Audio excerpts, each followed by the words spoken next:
me share my screen. Give me 1 second.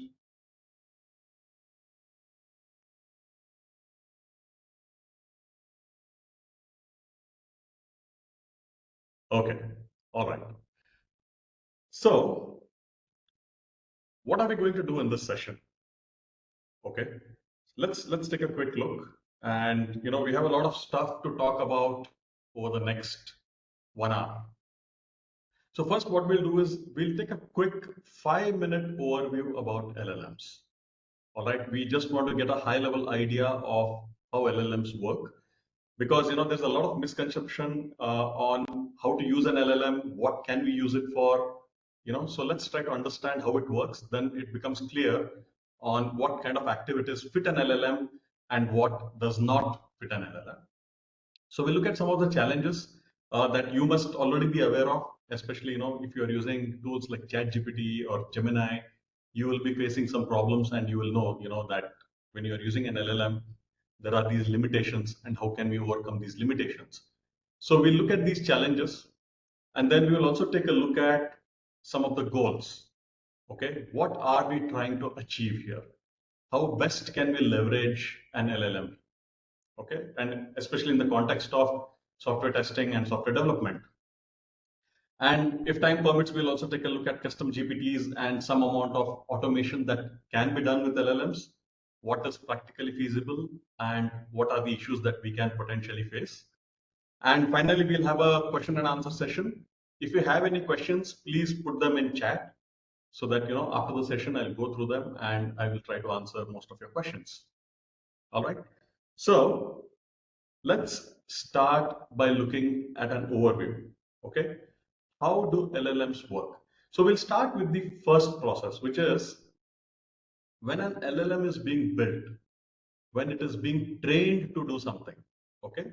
Now, when I say LLM, think of this as either ChatGPT, Google Gemini, or whatever large language model that you are interested in working with. Okay. So there's an initial training process where this tool, this LLM, tries to learn how to answer your questions. Okay. And let's see how they train this. The most important thing is that these LLMs are given lots of text. Okay, billions of articles and books and whatnot. There's a lot of open information online which is fed into the LLM, and they learn from it. Okay, they try to learn how to understand the language that's written in the text, how to respond to you when you ask a question, right? They try to understand this. So how exactly do they understand it? There are different techniques,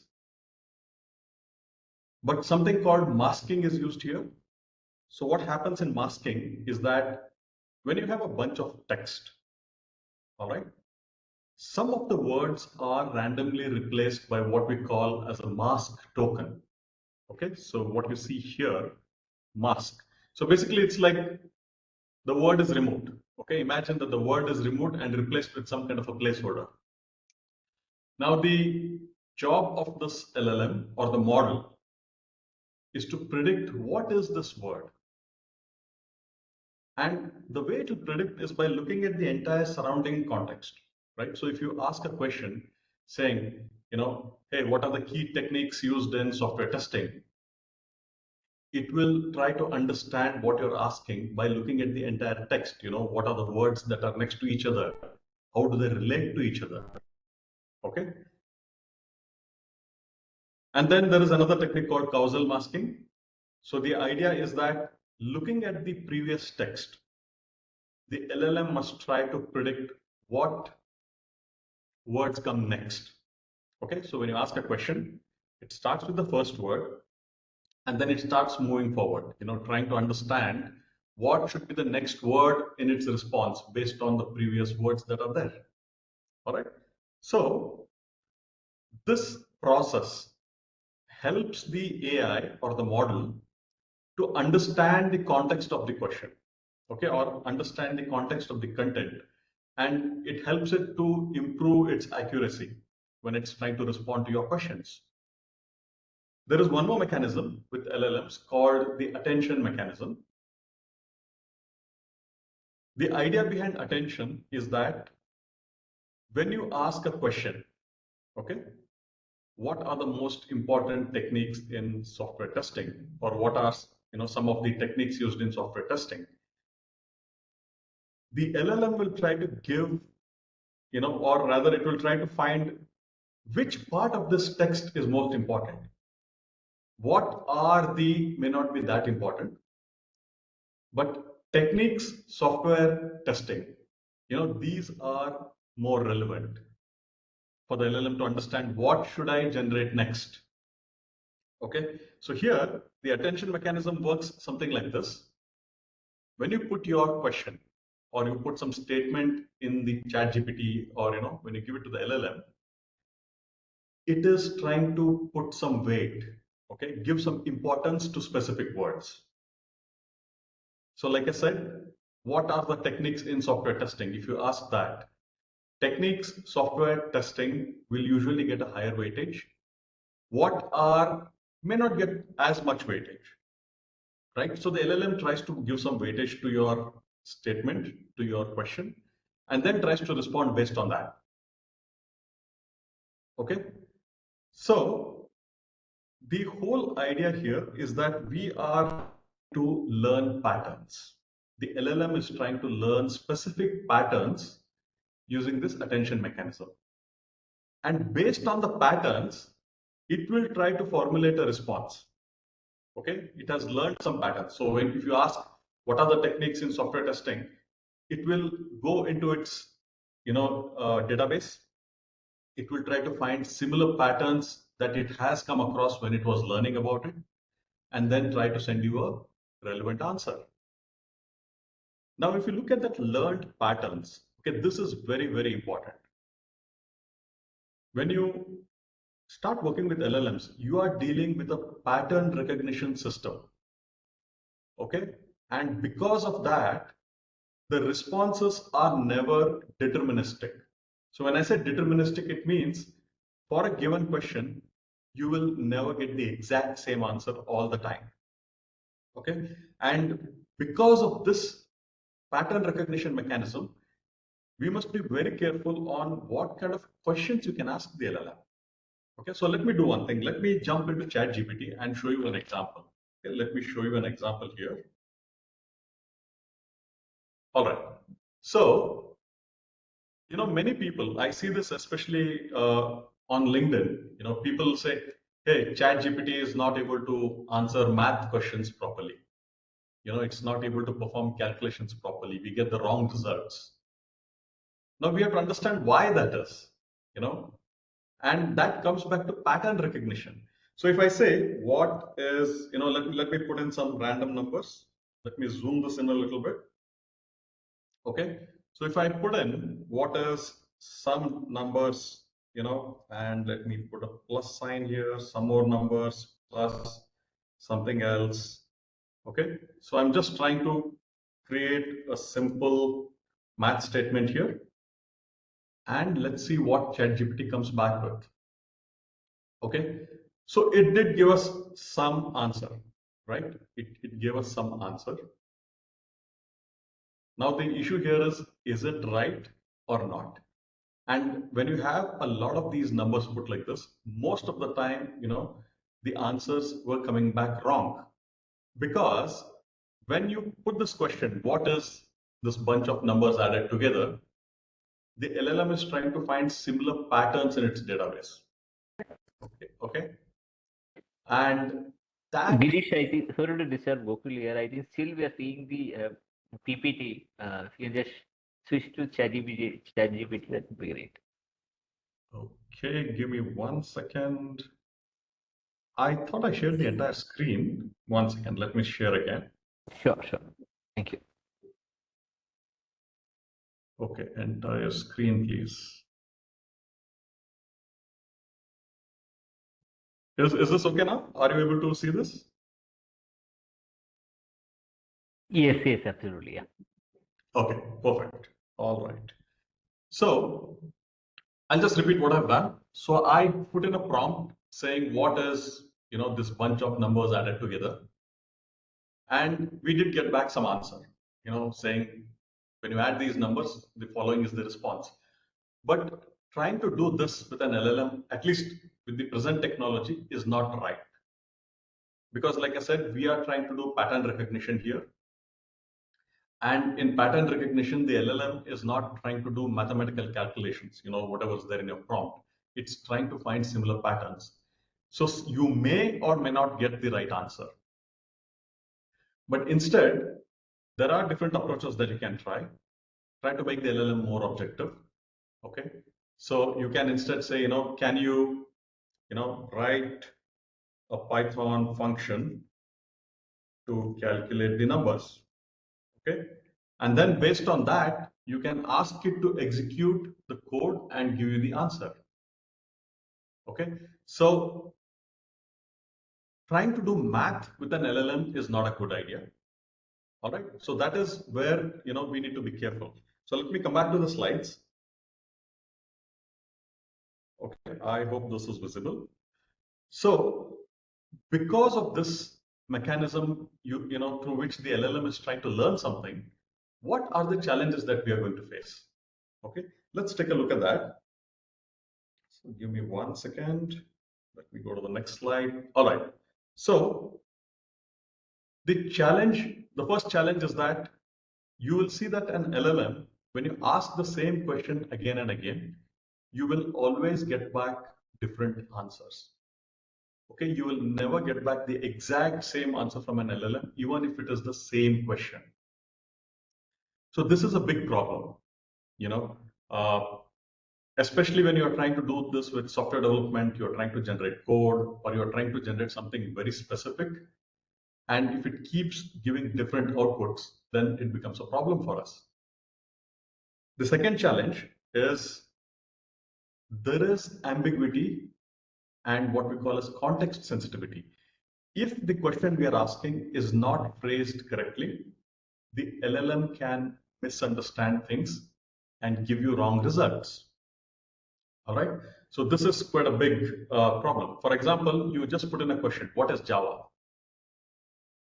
You may get back a proper answer saying Java is a programming language and all that stuff. Or you may get back an answer saying Java is also a name or, an alternate term for coffee, right? So there are all these different issues with context. And then there is also the challenge of bias and fairness issues. Okay, I'll not go too much into this. There have been enough instances of bias that are being spoken of online where LLM comes back, no matter what you ask for certain sensitive questions, it will give you the wrong answer. Okay, because of the way in which it has been trained. But there is a bias which also comes in when you're trying to do your regular stuff. Let's say you're starting a new chat and you first ask a question which is not necessarily, termed properly. Okay, let's say the context is not correct. And then it comes back with some answer and you continue the conversation. Now, because you have started the whole conversation with the wrong context, the first and second responses, maybe they're not really accurate. It is possible that the LLM will take that for context and then try to give you some answers based on that. Which means that as you go down, as you continue the conversation, you'll keep getting back incorrect answers, right? So this is again a continuation of what we are speaking, error propagation.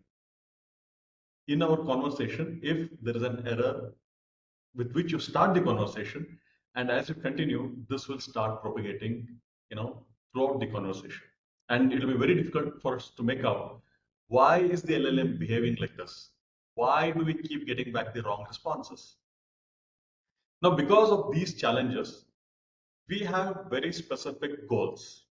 Okay, we have very specific goals in software development or testing that we want to try to achieve as much as possible. One is that we want clear answers by setting the right context. Okay, that is one of our goals. And we will walk through some examples to see how this works. The other goal that we have is that we need deterministic output, or as close to being deterministic as possible. Because usually, LLMs are not deterministic. They will give you very creative responses all the time.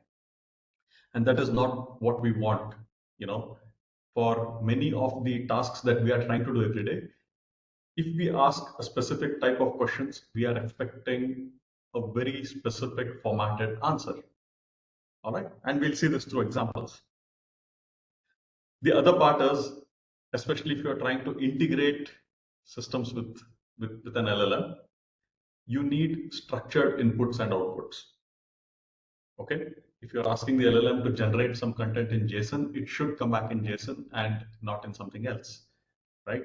So we will see how we can try to achieve this. And the last part is, can we use an LLM as part of the software development process to implement some kind of, automation or standardization, around the whole process? All right. So let's start with some examples. Okay. Let's start with some examples to understand how we can achieve some of these goals. Now, one area that I see which is very relevant to use with an LLM is trying to understand requirements. So when you start a project, or if you're involved in a project, you will have the system requirement specification document. How can we analyze it, right? Now, generally, let me go back to ChatGPT. What we tend to do is, let me start a new chat here, okay, and upload one SRS. Okay, so I have one small SRS here that I got online, and let's upload this. The normal approach that we tend to do when we are trying to analyze these documents is that, hey, we'll say,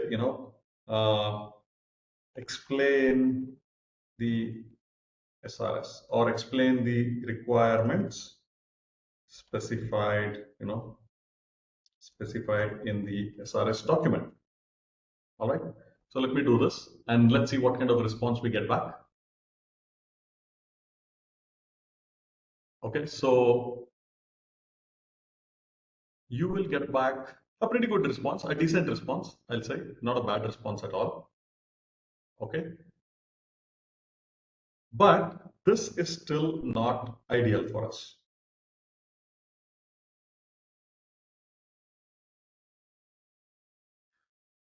The reason why this may not be ideal for us is that it may be missing a lot of, items that we want in the SRS. We want to understand whether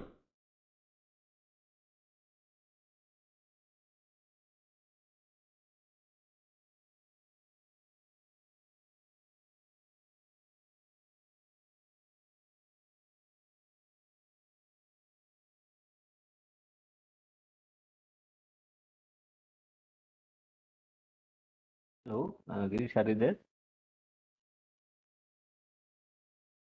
become more clear once I do that. So I will put a message here. Okay, let me start a new chat and do this. Okay, so now what I've put in the prompt is, make a comprehensive list of all the elements in a good software requirement specification as per popular industry standards. Okay, so first we are trying to generate the context based on which we will ask the LLM some questions later. So we are driving the LLM itself to tell us some things that are standards based and accepted in the industry, because it has learned from such data, right? It has been trained on that data. It knows what are the potential industry standards. So let's get this response back first. Girish, I think we can't see your screen. I think we lost in the middle, like a few minutes back. Okay. Hold on. Let me share again. Sure.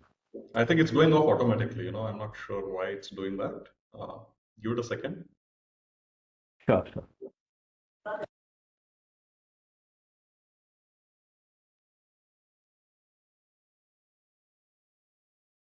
Okay, it says connecting, but it's still not sharing. Just a second.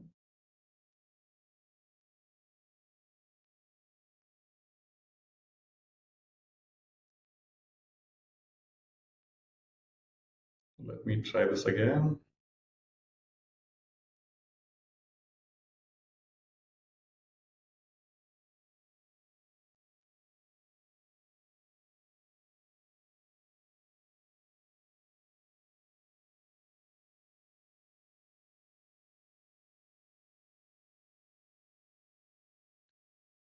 Okay, it's still not sharing.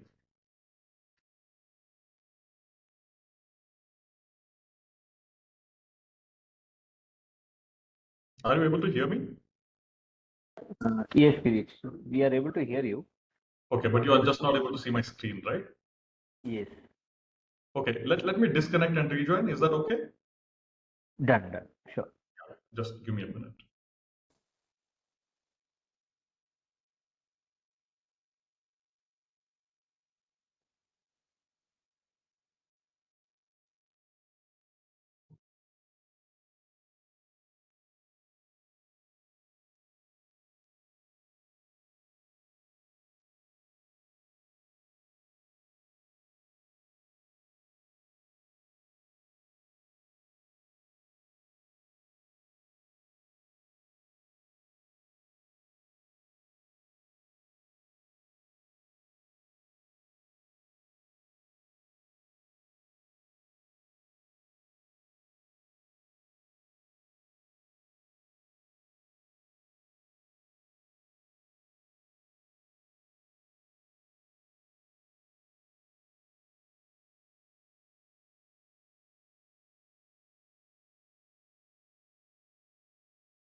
Guys, he'll be joining again. Just give us a minute.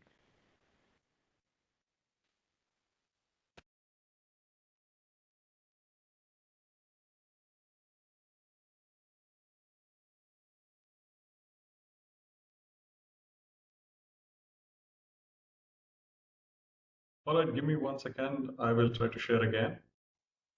Sure, Girish.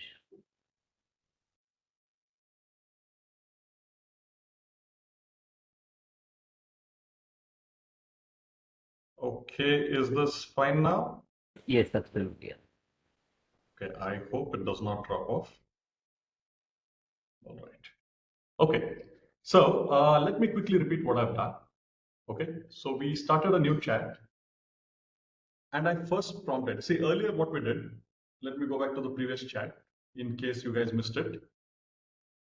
I uploaded one document, an SRS document, and I just gave a simple prompt saying, explain the requirements specified in this SRS document. Now it did come back saying, okay, these are all the different points in the SRS. So screen got stuck and no voice is coming. Am I audible or not audible? Audible to me. I can see your screen also. Okay, it's fine now. Okay, okay, all right, guys. I think maybe some small issue, somewhere. So, okay, let's continue. So we got back some response, okay, when we said analyze this SRS. But now our goal is to try to find if we can get this done in a little better format, okay? And for that, what we'll do is first, you prompt the LLM asking it to specify what is there in a good SRS, okay, as per industry standards. And this can be for any topic, okay? Don't worry, it's not necessarily just for SRS. Whenever you're trying to get some detailed information from the LLM, first build a context. You ask the LLM itself to specify what is good about that subject. How do you get the details of that subject? So here I am asking it to create a list of all elements in a good SRS as per industry standards. Now it comes back saying, okay, there's an introduction and it has all these different points. Then we have a description, there are system features, external interface requirements, system requirements, right? So it has given all these points stating, okay, these are the things that should exist in a good SRS. Now what we will do is let's upload our document. Okay, let me attach the PDF again. So I will attach the PDF. Give it a second.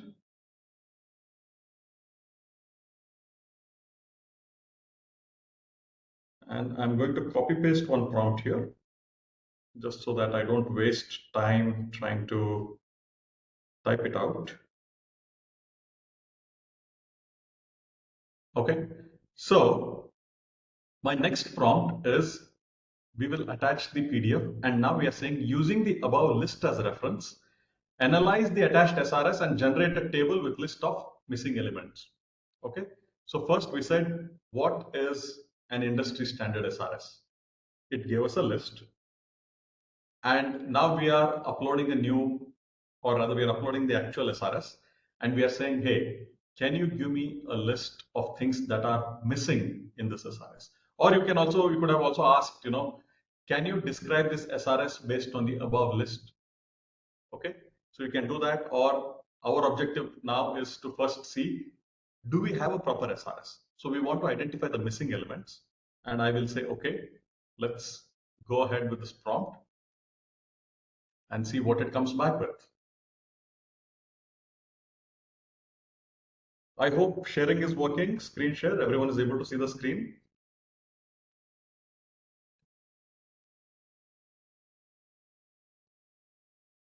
All right, thank you. Okay, so now you see, based on this, okay, based on the context we gave, or rather, we made the LLM itself create the context for us, right? In our first prompt, we asked the LLM to build something for us, which became the context for further processing. So now, if the moment I asked it, to list the missing elements, you can see what it's doing. So let me scroll down a little bit here. Okay. So it says, these are the elements that are present: purpose, scope, definition, etc., etc. So it's all there. But there are some things where it says partially present. Okay. The operating environment is partially present. User documentation is missing. Communication interfaces are missing. Performance requirements are missing. There are so many things that are missing.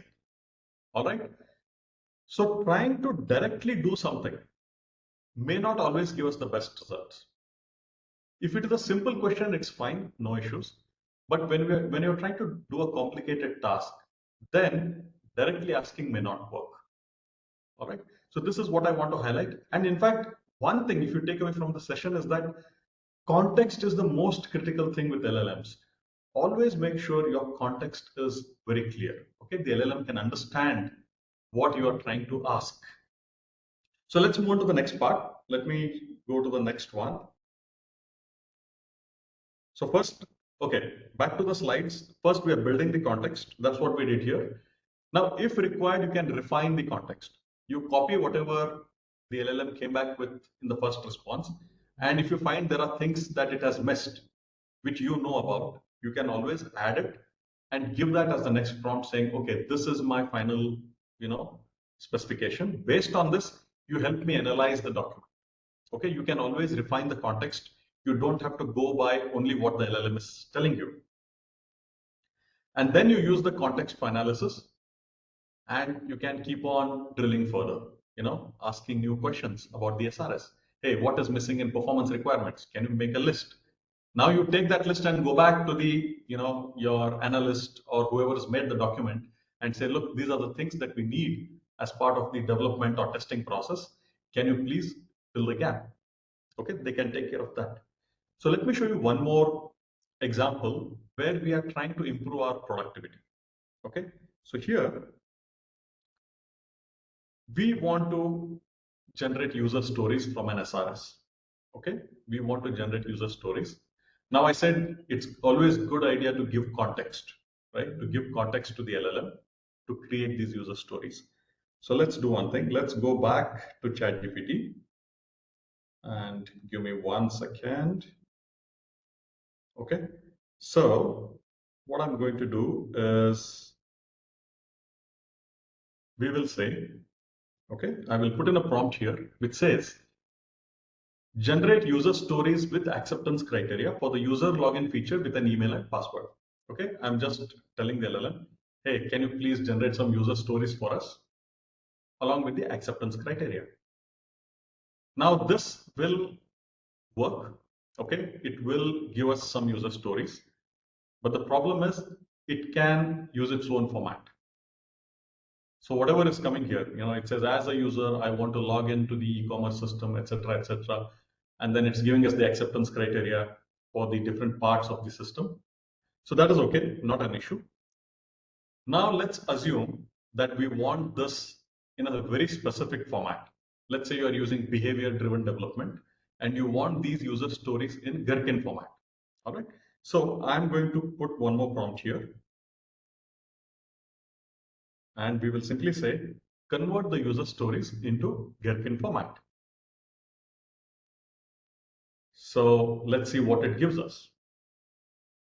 So now it says, user login, there is a scenario and there's a feature called user login. The scenario is login form display.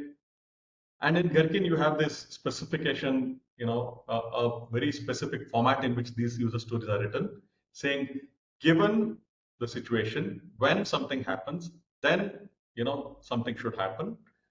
So there is a specific format here in Gherkin. Now what I'm going to do is I'm going to customize this a little bit. Okay, we want something slightly different from this. Let's say, okay, I'm making an assumption here that we want something different. Let's try here. So I will give a slightly longer prompt. Okay, and what is the prompt saying here? It says below is a user story format I use called strYF. Now, what is this strYF? We'll call this as a tag. Okay, a tag without any vowels in it. So A, E, I, O, U, we'll try to remove that and create some text which has no meaning. The simple reason is when you're tagging something in an LLM, use words that may not exist in a normal, in normal language. Because if you put something there like a story format, okay, if I call it a story format, then the problem is the LLM will try to find out something about that keyword itself. We don't want that. Okay, we are very clearly saying I have a custom format called something, and I need to use, or rather, you must use a specific format here as a type of user. You can see what I've put here. And now we want the LLM to respond back with the user stories in this format. Okay, so let's first run this, and then I'll tell you the benefit of what we are trying to do here. So let me run this and we'll just give it a second. Okay, so now it says, here are the user stories using your strYF format. Okay, and it's coming back with the same user stories which it had created earlier. It's converting into our format here. Okay, as a user, I want to see input fields for email and password and all this sort of stuff. Okay, so now what is the benefit of tagging here? Okay, why did we tag it? One idea is that, one approach. Every time now, if I want to create a user story, let's say we are not tagging, we are using the standard approach. We will say, I have this custom format, create a user story in this format. You will repeat it again. Using this format, please create a user story again and again and again. It becomes very repetitive. You want to reduce the amount of time you're spending on this, and you want to make sure the LLM always gives you a very specific deterministic output. So we will now say generate user stories for user sign up. Okay, it was user login so far. Now I'll say user sign up using strYF format. So I don't have to give the context again. Okay, so now when I do this, let's say what we get here. So now it's following our format here. Okay, so you are kind of standardizing the response of the LLM. Okay, so when you come back and you try to do the same tasks again and again, you can use tags for this kind of stuff, which will really make things go very fast. Okay, you're saving a lot of time and you are getting responses in a very structured format. I will take you through one more last example before we move on. So give me a second. Let me move to the next slide here. Okay, this slide So here what we did is we specified the response format. We said, I want responses in Gherkin. And we specified a custom format with a tag after that. Okay. We took the Gherkin response. We said, okay, this is okay, but I want a small change. And that we are going to call it as our custom format. And we gave a tag for it. And now we are using tag in the prompts to make it simple for us when we are generating new prompts. The same process can be followed with some other things.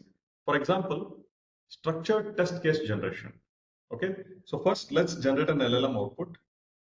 Let's go to this. One second, let me switch to ChatGPT. So back to ChatGPT. And now what I'm going to do is let me take a new chat, okay, so that we don't have too much text here. Now the bad approach is something like this. Okay, this is a bad approach. Whatever prompt I have put here, generate test cases for a login form. Not a good idea. So let's see what response we get here first. Okay, we'll take the bad approach first. Now, why is this a bad approach? We are basically letting the LLM control the conversation here. And because it is creative, it will try to give us all kinds of response. If I run the same prompt again, I may get something different. Okay, you will get something that is different. So what we'll do is we will use a structured prompt. So something new, in case you don't know about it, you can give prompts to an LLM using Markdown. Okay, you can use Markdown if you're familiar with it to write prompts to help the LLM understand the structure of your query much better. So I will paste a prompt here. Now in the prompt, I have this written in Markdown. Number one, we are saying we have a specific goal, which is generate test cases as per equivalence class partitioning test design technique. And let me do one thing. I'll take a new chat here so that it's not relevant to the login here. So, okay. So we want to generate some test cases for a specific technique. So we are trying to use equivalence class partitioning here. And we are specifying what should be the acceptable range of numbers here, 1950 to 2024. We have a year field and it should accept these values between 1950 to 2024. And the logic of your system must return, is it a valid year or an invalid year? Okay, and we're telling the LLM here, we're giving specific instructions that assume there is no interface level validation. So let's see what it comes back with.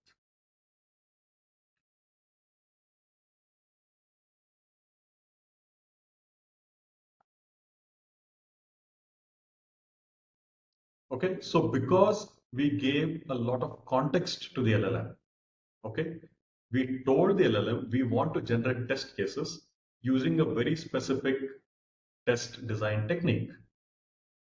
And we said the input is going to be this, a year field with a specific range. And what is the logic for that? So based on that, now we get something which is much more structured and much more relevant to what we are trying to create. Okay, so you get something like this. You even get your, you get the list of all your test cases here. I think we have what, 1, 2, 3, 4, 5, 6, 7, 7 test cases. All right. Now, you may have a standardized system for writing these test cases.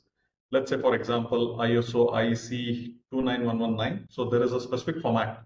Okay, I have put the format here in case you are not aware about it. So there is an ISO specification on how to write test cases. So let's try this. When I say change this or convert these test cases into this format, what are we going to get? So we'll give it a minute.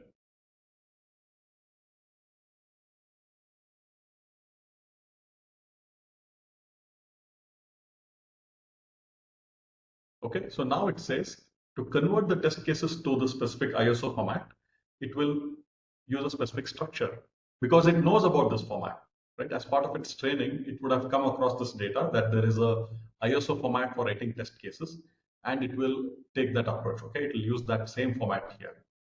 All right, so we get all this. Now assume that we want this to be in an even better form.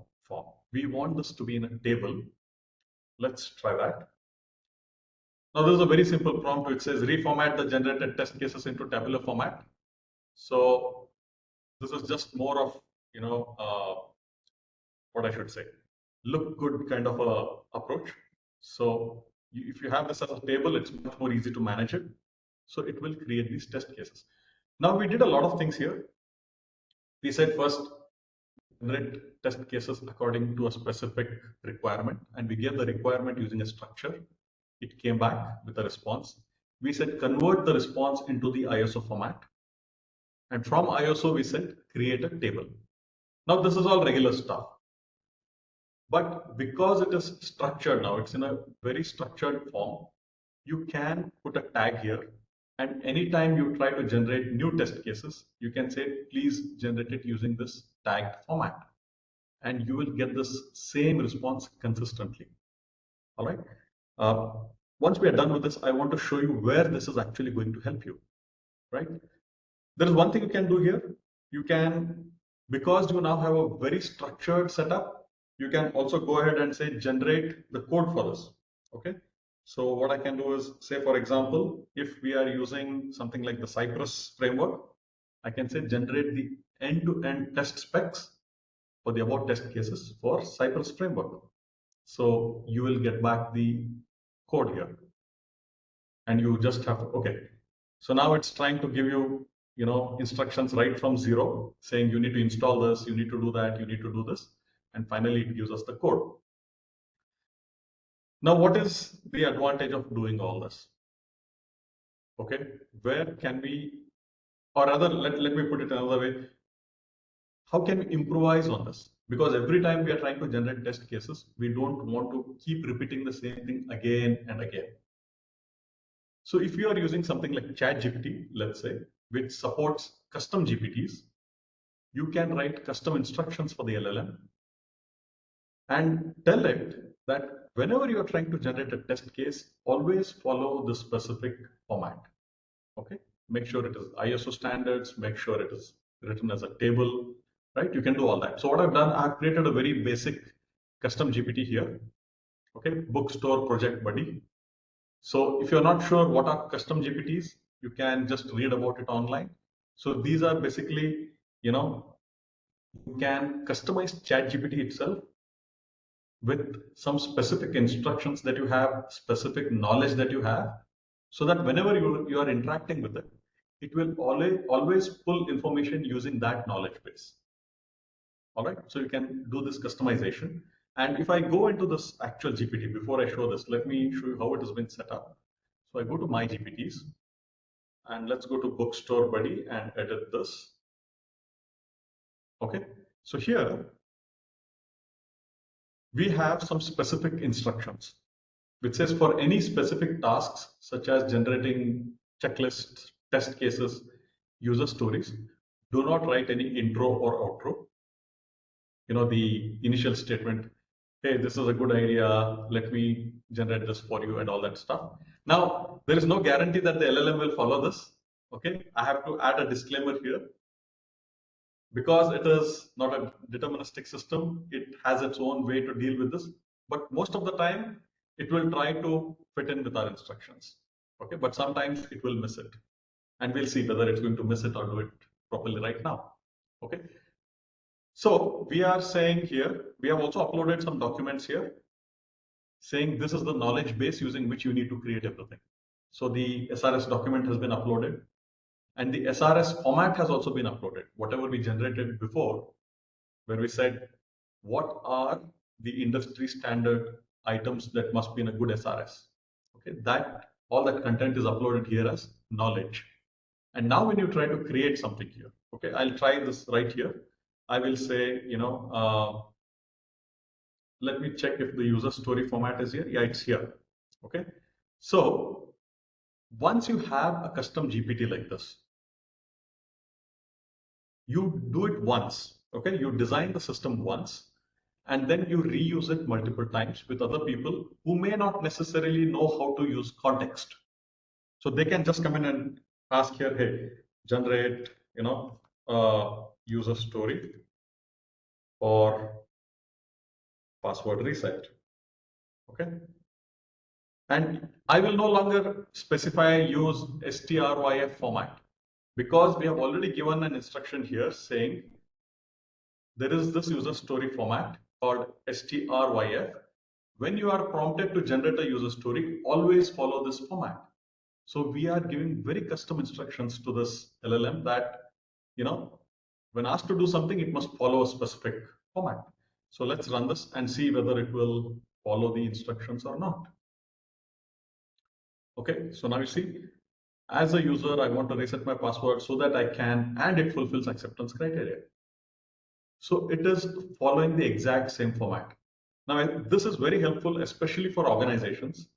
If you are an organization who is trying to standardize how to use an LLM, okay, you can implement this kind of an approach once, and then you create a custom GPT and you ask people to simply come and start interacting with it, and it will always respond back with specific format, right? So let me go back to the slides here. Okay, so what we did, we took the LLM output for test case generation, we applied the ISO standard, we applied specific formatting, and we said, okay, let's generate the code. And it did generate the code, right? So we are trying to build context here, build the right context, right formats, right structure, and then leveraging that to generate our outputs. And because we are not able to, or rather we don't want to repeat this every single time, it's not practical, we can leverage custom GPTs. Or if you are using an offline LLM, okay, let's say you have your own LLM, you are using something like Llama 3, Code Llama, whatever in your organization, you use an RAG based setup where you feed this information to the LLM whenever a new prompt comes in, right? Now I'm going to give you some ideas, some further ideas for automation. Okay, you can go play with it when you have time. One of the biggest problems with developers is writing documentation. And I'm sure you'll agree with me here, right? I think only out of 100 people, maybe one person may like writing documentation. Most developers will hate writing documentation.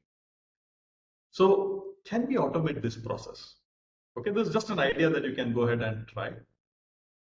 Whenever you commit your code to Git, okay, there are certain hooks, right? There's a pre-commit hook, there's a post-commit hook, or you may want to do this manually as well. There's a trigger where you can actually send the changes that you are committing. If you have added, let's say, a couple of new functions, take that from the commit, send it to the LLM using an API, maybe ChatGPT API if you're using ChatGPT, or if you have a local LLM, connect to it over an API, and use this code and the comments. If you have any comments for that function, either the code or the comments as context, and you specify a prompt here. Okay, and you tell the prompt, you use a prompt saying, for this function, generate the relevant documentation in markdown format or whatever you want, whatever format you wish. And then when the response comes back from the LLM, you write it into a doc, right? So this is kind of, building some kind of automation through an LLM. Now there are many other techniques that you can actually use, and we don't have time. I think we are almost running out of time.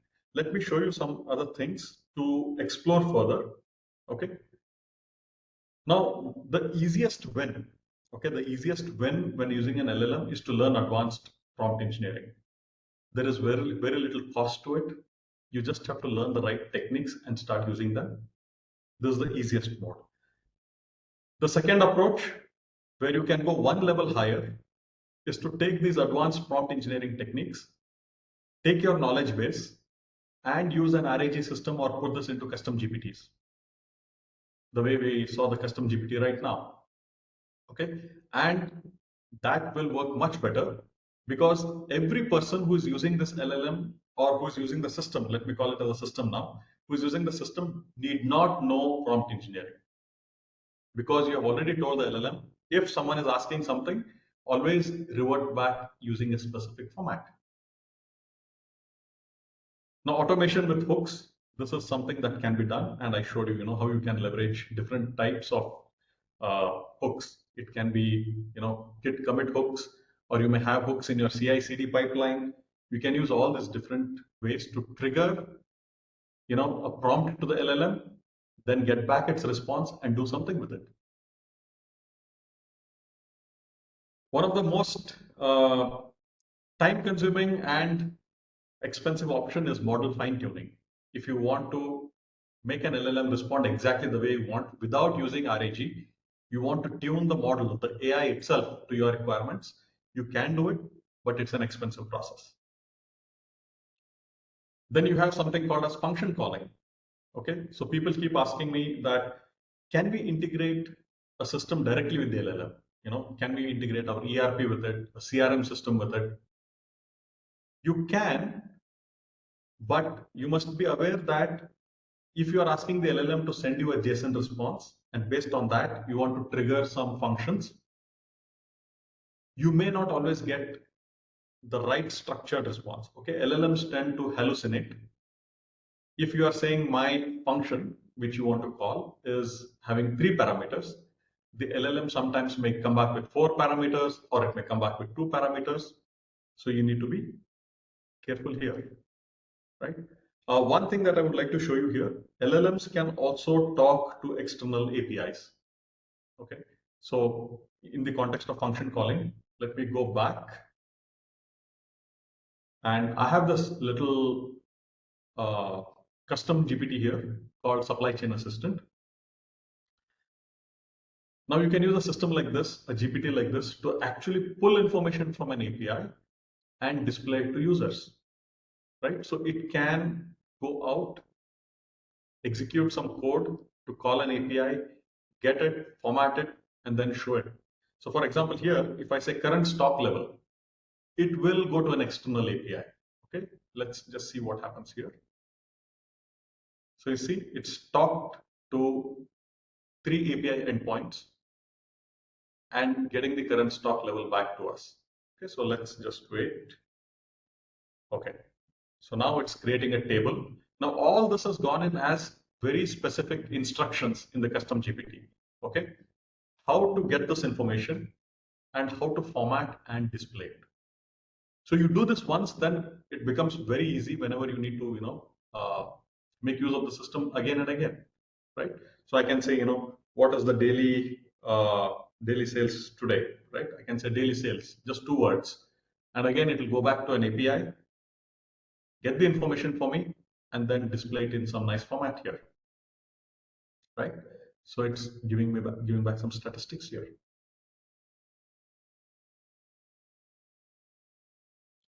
The last thing, which is also very interesting that you can try out, are known as AI agents, okay?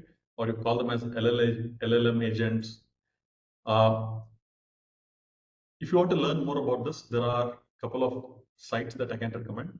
Go to LangChain and you search for LangChain agents. Or there's one more website called Crew AI, okay? CREW AI. So basically, agents is a technique in which you make the LLM do a complete task on its own.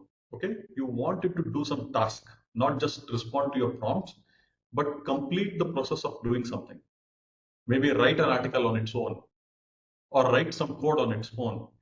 So this is possible, though the accuracy is not that great right now, based on what I've seen. But it is something I think within a year you will have, some pretty good results. Okay, so please go ahead and explore these different techniques. And I think once you build a proper process on how to tackle each one of this, it makes it very easy to bring in real efficiency and some real productivity in the organization, or even for your personal work as well. Okay, so I will stop here. And if you have any questions, I will be happy to answer them. So let me open chat here and check what questions are there. One second, please. Okay. So, okay, the chat is a bit messed up. Let me check. Where are the questions? So first off, I think there is a lot of comments here saying, screen was not visible and not audible. I hope that got resolved. You were able to see the screen and hear what I'm speaking. Okay. All right. What if document only contains diagram? Okay, so there's a question here. So what if it contains only a diagram? Absolutely no problem. LLMs are quite capable of analyzing diagrams, images, so you can definitely upload it. For example, I can quickly show you a short demo here. So let me start a new chat and check if I have some image here. 1 second. Yeah, so there's a paper srs.png file that I have. Okay. And you can simply do this, explain the attached image. Okay. So, it will do a very good analysis of this. So you can see it says on the left, there is a flight search screen. In the middle, there is a flight option screen. And then on the right, you have a boarding pass screen, and it's able to recognize all the details from this image itself, right? But to do this, you will need ChatGPT paid version. Or what you can do is there is one more AI called Claude, CLAUDE.ai,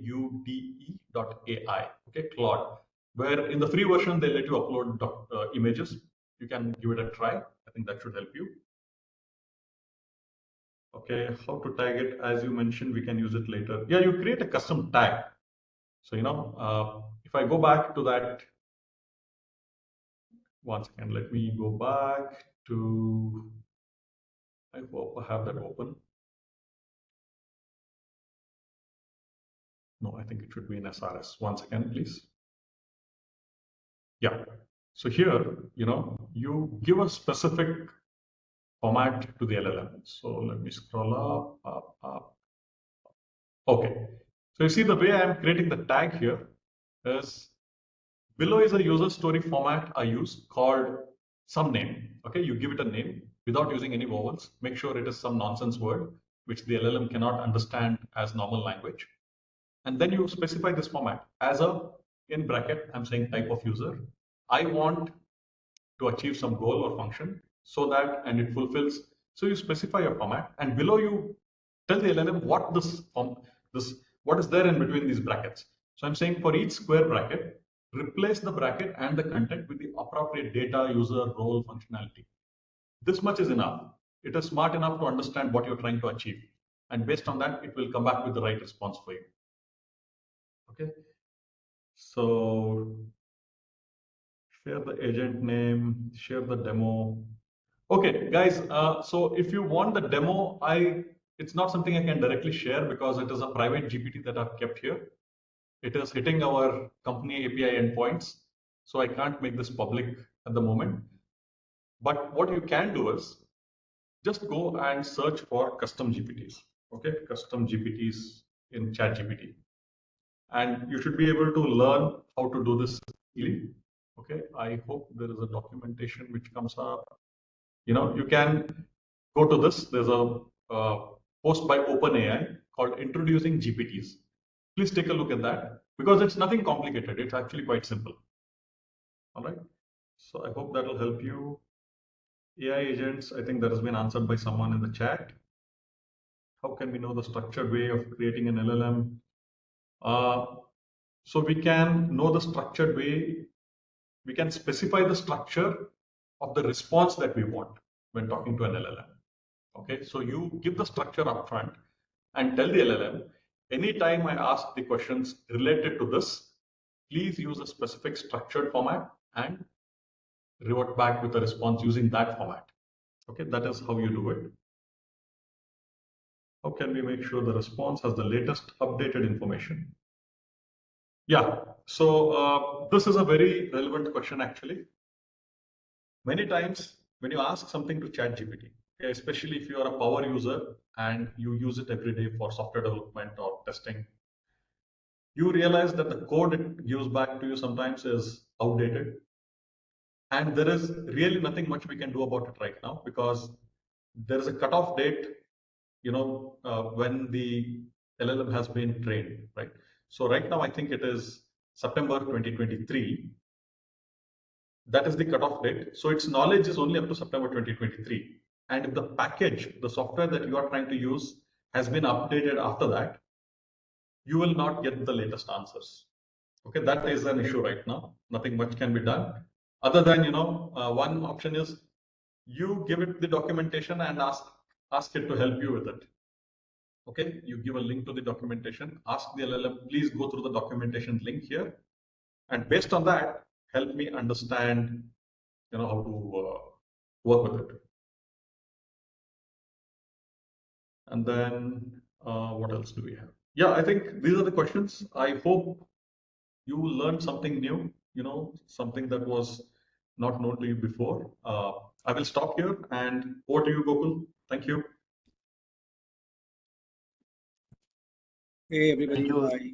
Yeah, Gokul, go ahead. Yeah. Hey, Vinay, you can go ahead. Yeah, no worries. Yeah, thanks Girish for the wonderful presentation. I hope it was fruitful to everybody participating in this webinar. So thank you so much for your participation. And we are certainly looking forward to see you around, whether on the certification, workshops, webinars, meetups of Verity. So yeah, thank you so much once again. Can we do a group photo if everyone is okay with it? If everyone can switch on the cameras, that would be of great help. Gokul, can you take the photo, please? Yes, yes. Thank you.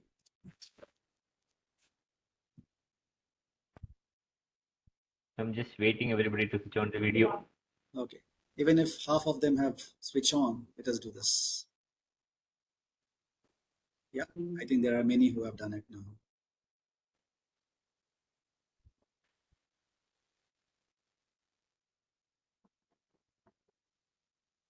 Once Gokul, once done, let us know. Have taken one, but I think most of them are. That's okay. That's okay. The names will be there. That's perfectly fine.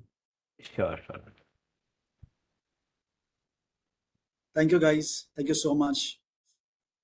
See you around. Thanks. Bye-bye. Thank you. Thanks, everyone. Thank you.